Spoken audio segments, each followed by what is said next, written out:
Welcome, every one of you studiers out there. Hope you're enjoying the Book of Enoch.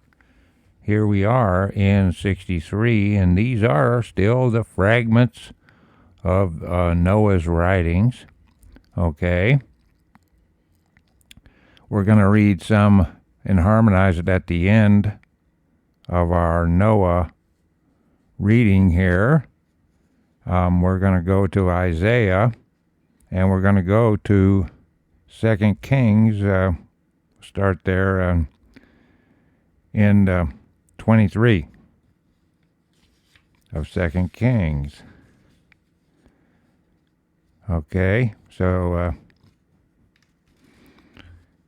and it'll harmonize here with this book of Noah. So if everybody's there in chapter 63, fragments of Noah, we're still talking on these same subjects of the punishment of the wicked and the blessing on the people that fear the Lord.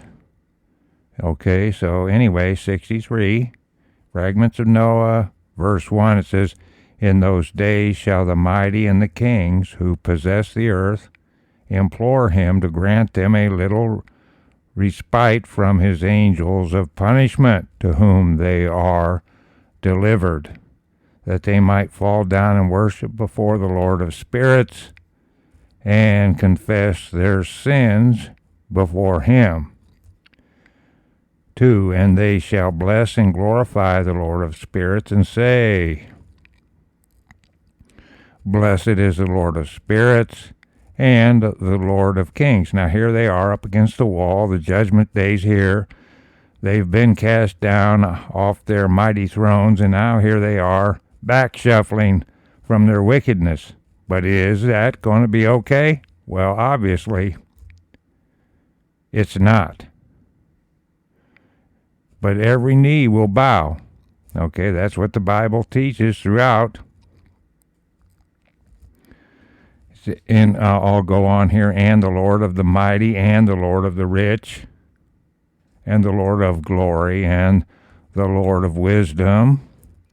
And in 3 it says, "And splendid in every secret thing is thy power from generation to generation, and thy glory forever and ever. Deep are all thy secrets, and innumerable. And thy righteousness is beyond reckoning.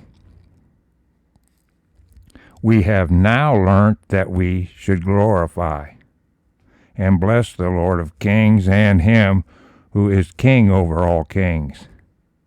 And they shall say, Would that we had rest to glorify and give thanks and confess our faith before his glory."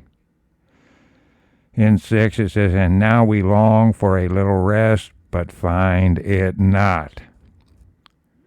So, again, they've been wicked against the saints here on earth. We're talking about the rich man. And I'm not talking about the guy up the road that has a few $1,000,000 in the bank. I'm not talking about him. I'm talking about the big, mega rich people that are beyond caring about the money in the bank because they have the real wealth of the world, the assets.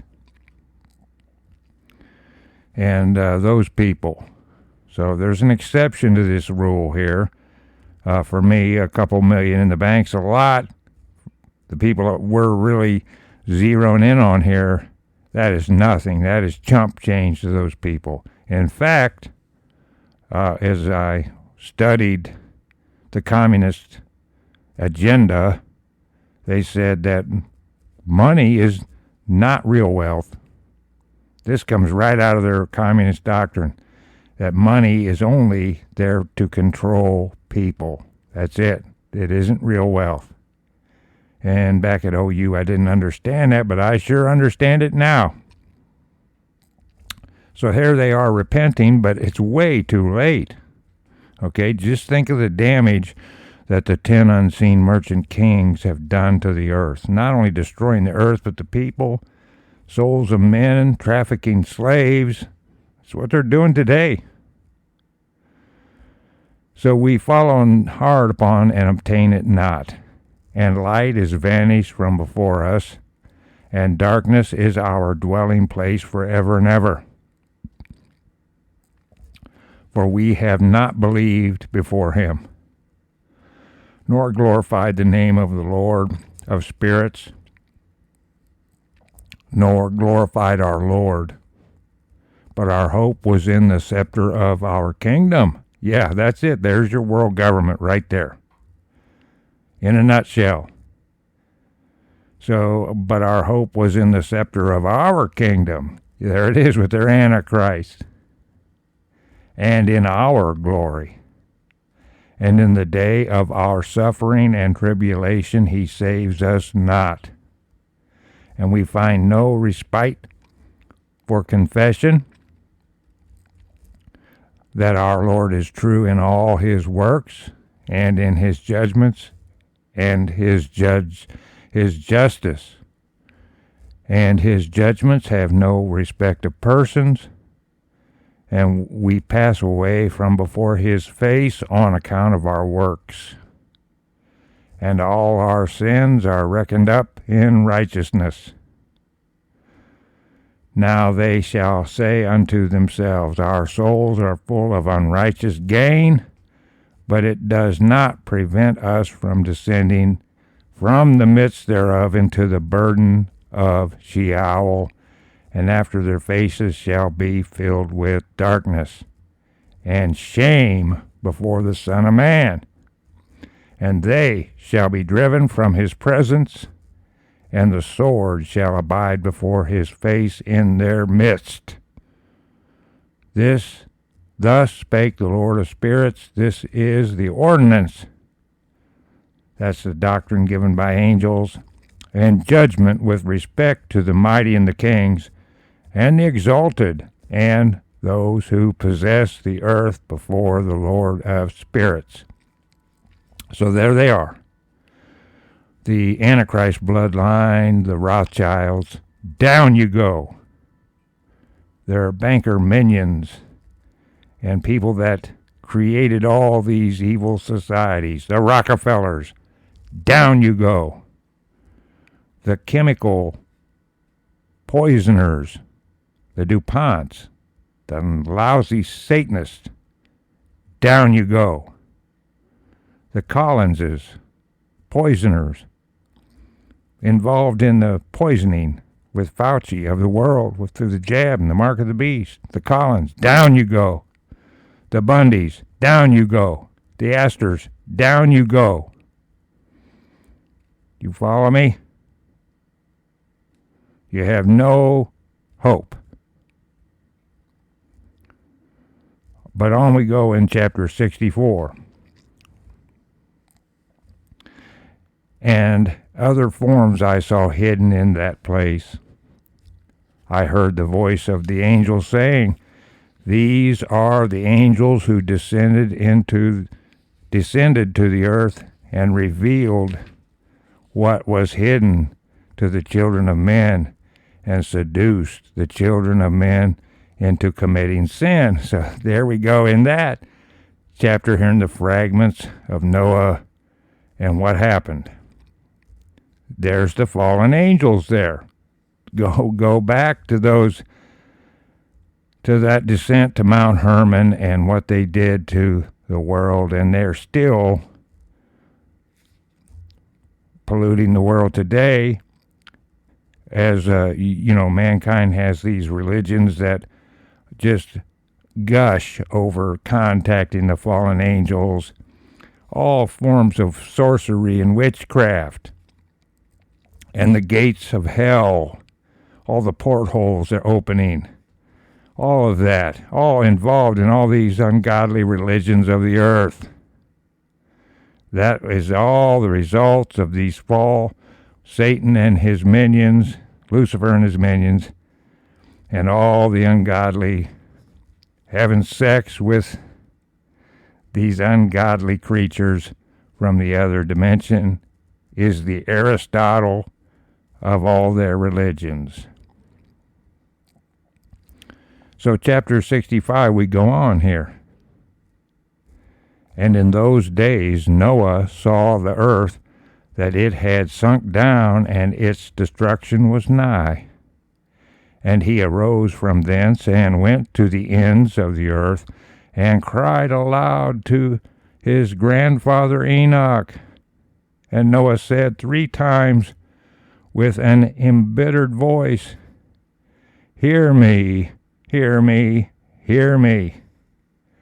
And I said unto him, Tell me what it is that is falling out of the earth, that the earth is in such evil plight and shaken, lest perchance I shall perish with it, ? And thereupon there was a great commotion on the earth, and a voice was heard from heaven, and I fell on my face. 5, and Enoch my grandfather came and stood by me, and said unto me, Why hast thou cried unto me with a bitter cry and weeping? 6.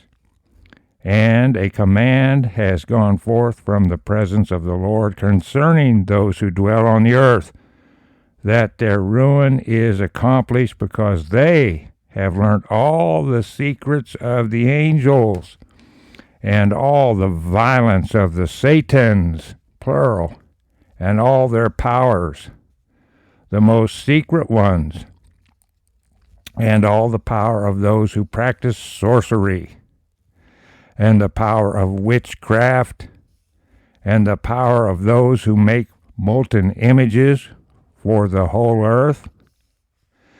7, and how silver is produced from the dust of the earth, and how soft metal originates in the earth. And 8, for lead and tin are not produced from the earth like the first. It is a fountain that produces them, and an angel stands therein, and that angel is preeminent. 9, and after that my grandfather Enoch took hold of me by my hand, and raised me up, and said unto me, Go, for I have asked the Lord of spirits, capital S, as touching this commotion on the earth. And he said unto me, Because of their unrighteousness, their judgment has been determined upon, and shall not be withheld by me forever. Because of the sorceries which they have searched out and learnt, the earth and those who dwell upon it shall be destroyed. 11, and these that have no place of repentance forever, because they have shown them what was hidden, and they are the damned. But as for thee, my son, the Lord of spirits knows that thou art pure, and guiltless of this reproach concerning the secrets. And he has destined thy name to be among the holy, and will preserve thee amongst those who dwell on the earth, and has destined thy righteous seed both for kingship and for great honors.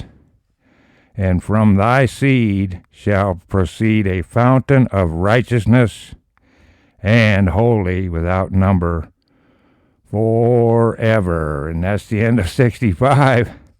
And that is Christ's bloodline there. And notice here, and it's such an addiction for these people, folks. It's just hard to imagine that this magic, this sorcery works.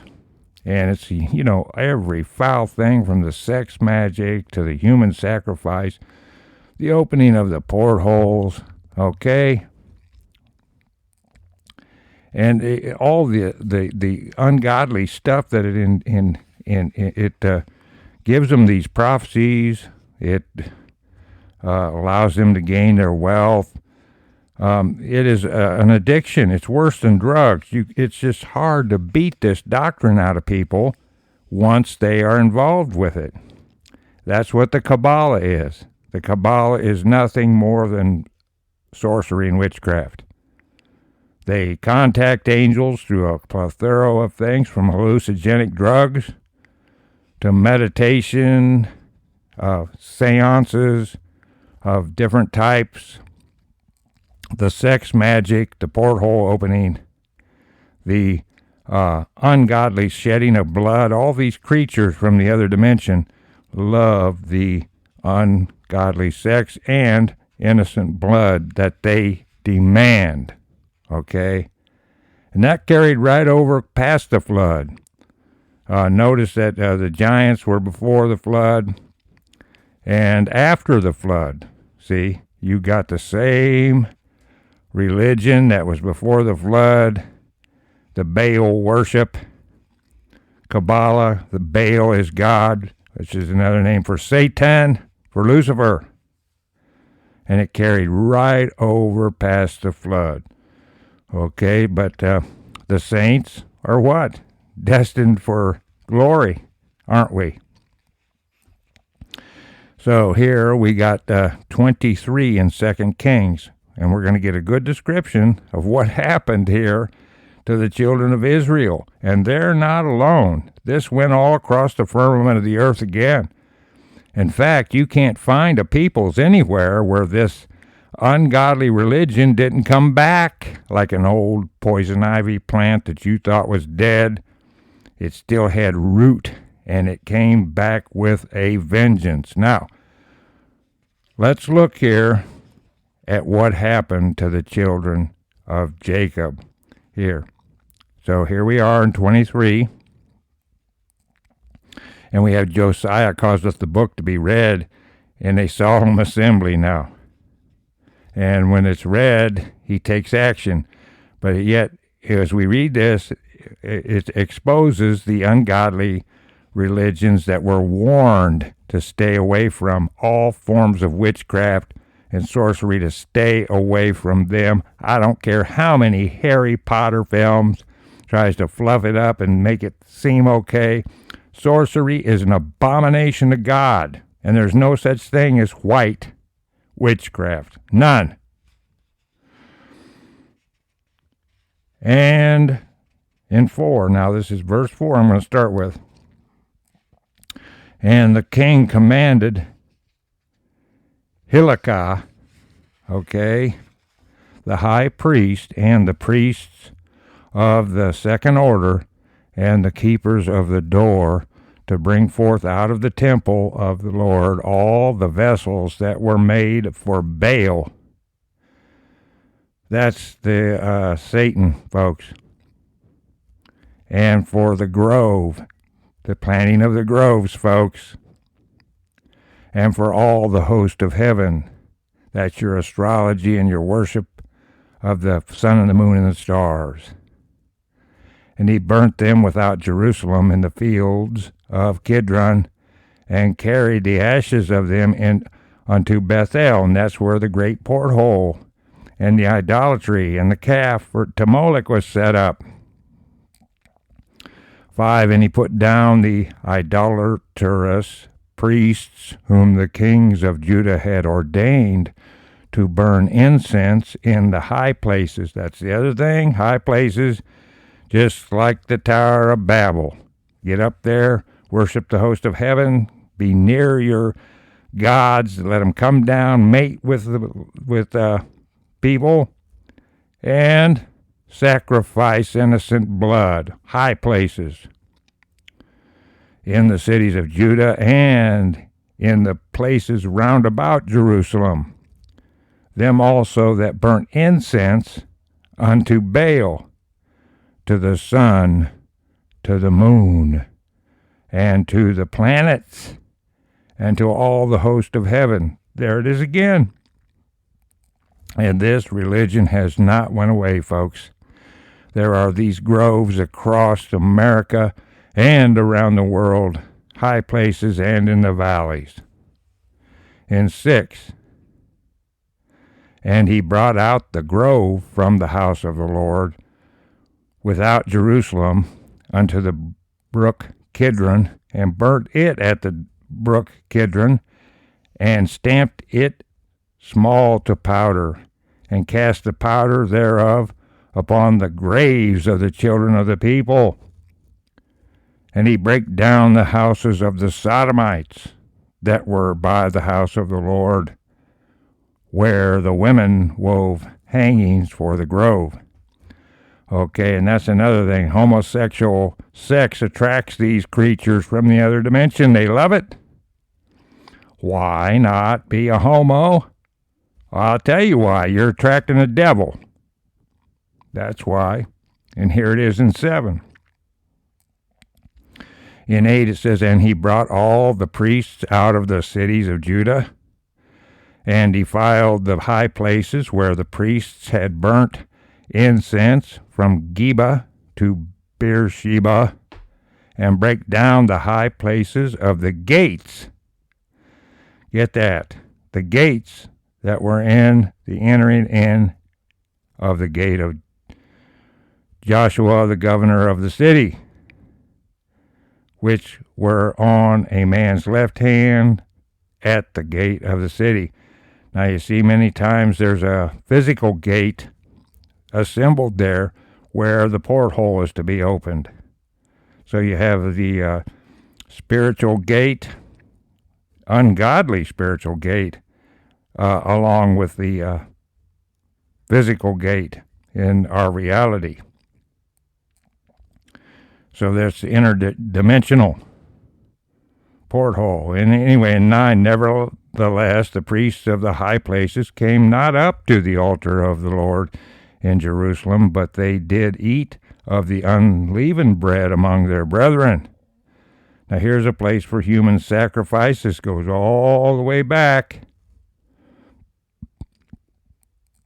10, now this is what the good king's doing to these occult places. And he defiled Topheth, which is in the valley of the children of Hinnom. Now the Lord complains about that over and over and over throughout all the prophets, and the sacrifice of their kids.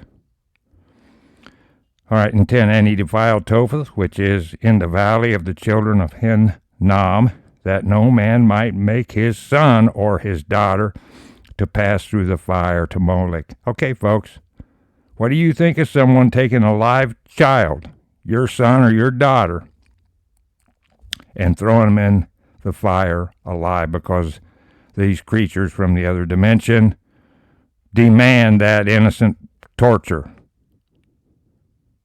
And 11, and he took away the horses that the kings of Judah had given to the sun. See, there's Baal, the sun, capital S, at the entering in of the house of the Lord, by the chamber of Nathan Melech, the chamberlain, which was in the suburbs, and burnt the chariots of the sun with fire. Chariots of the sun. How do you like that? See, this is all involved with this ungodly religion, and it's still going on to this very day, folks. Don't think that this has went away. In fact, this is growing today again. 12, and the altars that were on the top of the upper chamber of Ahaz, which the kings of Judah had made, and the altars which Manasseh had made in the 2 courts of the house of the Lord, did the king beat down, and break them down from thence, and cast the dust of them into the brook Kidron. And the high places that were before Jerusalem, which were on the right hand of the Mount of Corruption, which Solomon, the king of Israel, had builded for Ashtaroth. There's another famous name, this androgynous Baphomet type he-she god. See? And as much as I love his doctrine that he wrote and how he came back as an old man, he gave these occultists big room to mock us as they took other saints like Enoch here and abused him in their doctrine. Solomon, they took this and just absolutely went crazy writing all these crazy Gnostic gospels about him So by Solomon backsliding like he did, he gave these mockers room to mock. Okay? But I still love all his doctrine. And there's nothing in the Bible saying that he was condemned to hell.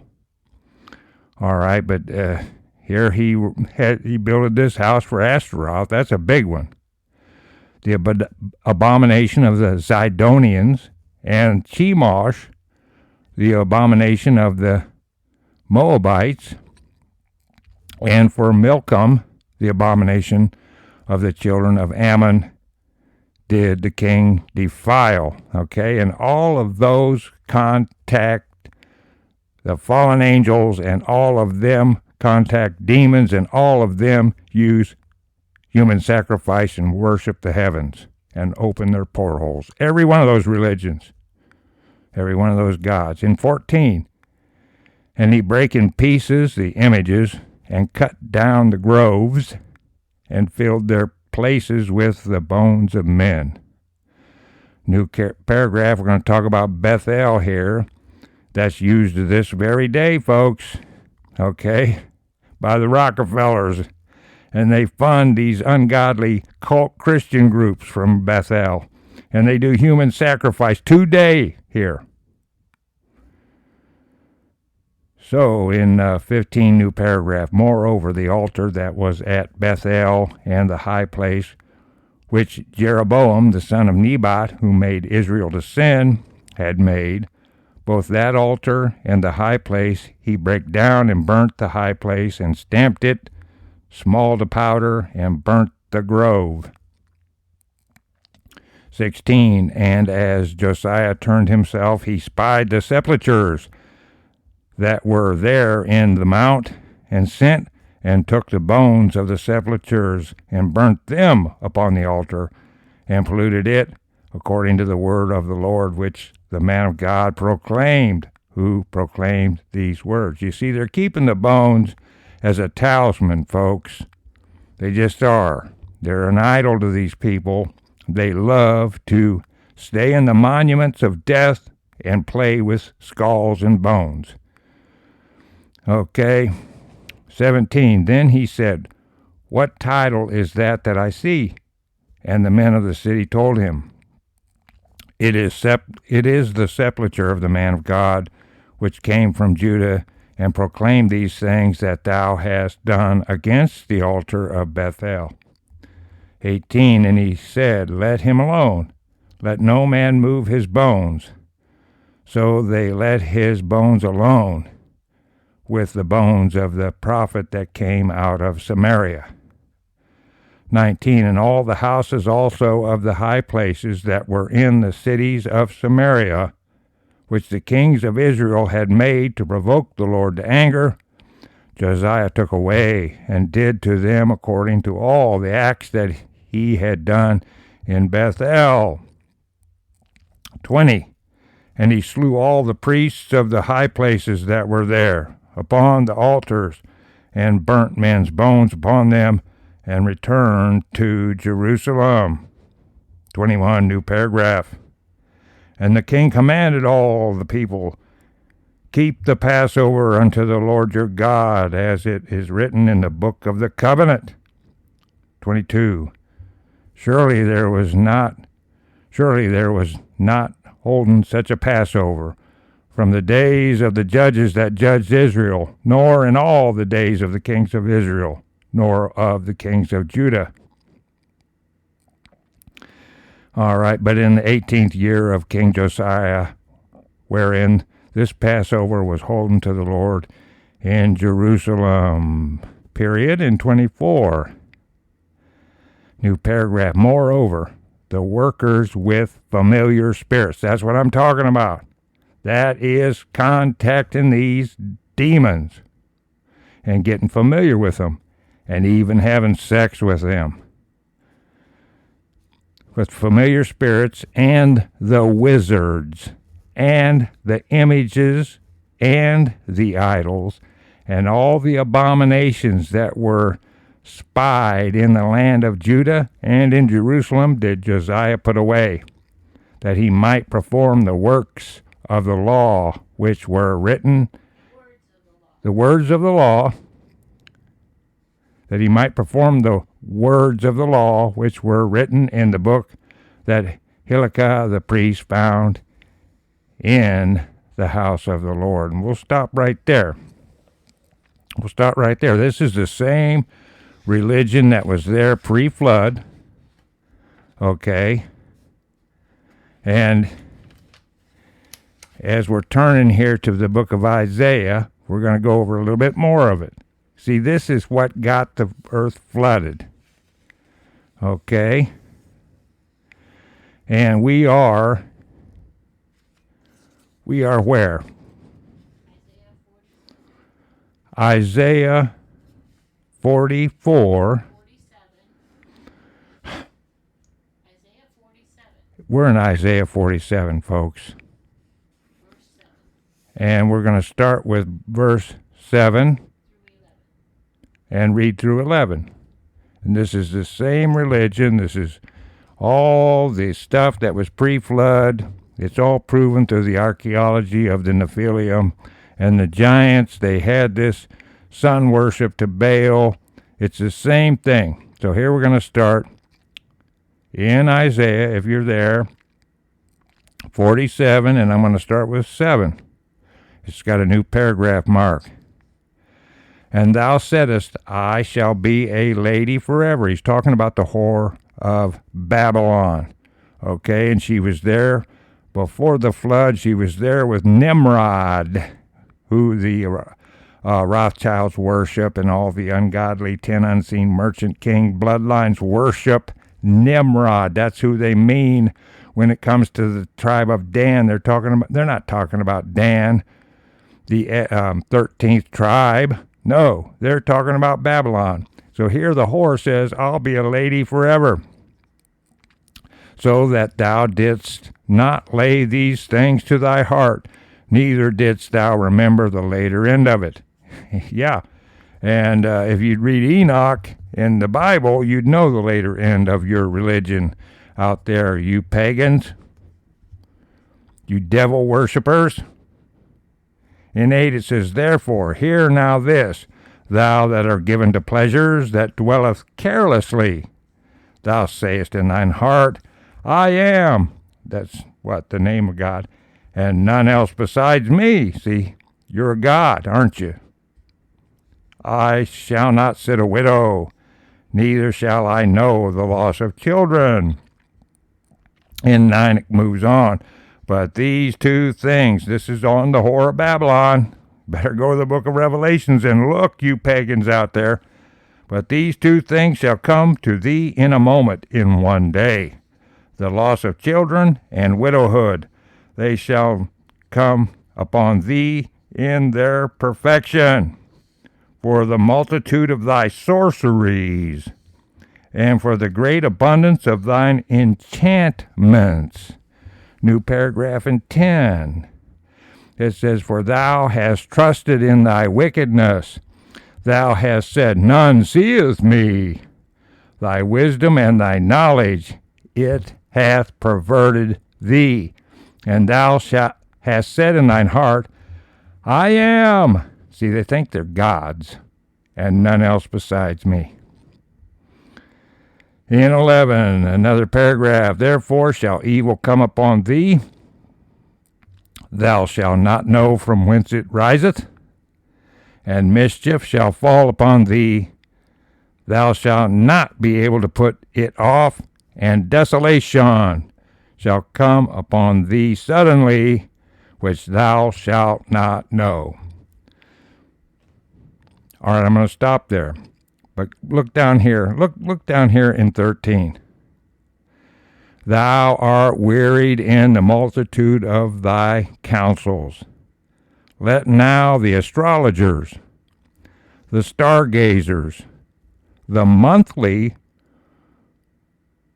prognosticors stand up and save thee from these things that shall come upon thee.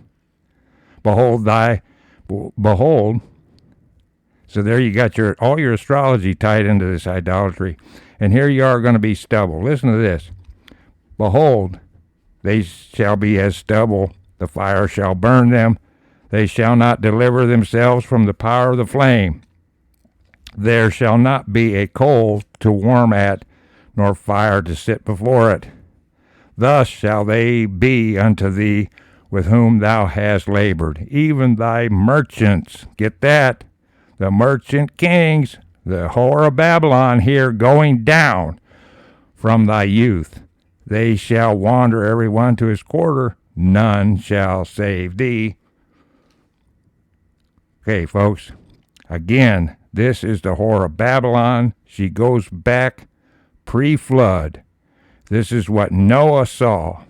This is not just a flood of waters. There is a bigger judgment coming through fire.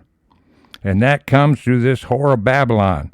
She is the ugly poison ivy plant that will not die. But here, all you people, you stargazers, you monthly prognosticators, your astrologers, none of them will be able to save you. And Satan himself, Lucifer, will not be able to save you. You're going down.